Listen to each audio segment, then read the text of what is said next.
ரம்ஜான் டே 3 சஹருக்கு என்னுடைய சாப்பாடு என்ன அப்படின்னு பார்க்கலாம்.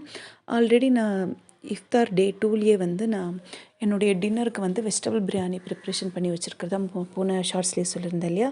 ஸோ டே 2 இஃப்தாருக்கு அப்புறமா நான் டின்னருக்கு சாப்பிட்டது போக பேலன்ஸ் வெஜிடபிள் பிரியாணி டே 3 சஹருக்கு அப்படியே எடுத்து வச்சுக்கிட்டேன்.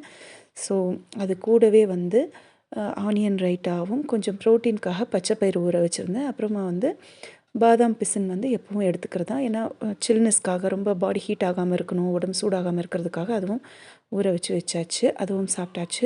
வீட்டில் எல்லாருக்கும் வந்து முதல் நாளே வந்து பீஃப் கிரேவி செஞ்சு வச்சுருக்கிறத நான் ஆல்ரெடி ஷார்ட்ஸில் சொல்லியிருந்தேன் இல்லையா.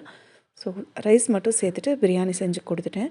எல்லாருக்கும் வந்து பீஃப் பிரியாணி, ஆனியன் ரைட்டா, எனக்கு வந்து வெஜிடபிள் பிரியாணி அண்ட் கூடவே வந்து கொஞ்சம் பச்சை பயிறு, பாதாம் பிசின் எல்லாரும் சாப்பிட்டுட்டு தர்பூசணி பழம் அதையும் கட் பண்ணி சாப்பிட்டு ஆளுக்கு ஒரு டம்ளர் மோர் குடிச்சிட்டோம். இந்த மாதிரி சாப்பிடும்போது தாகம் எடுக்காது, உடம்பு டீஹைட்ரேட் ஆகாது. நீங்களும் ட்ரை பண்ணுங்கள்.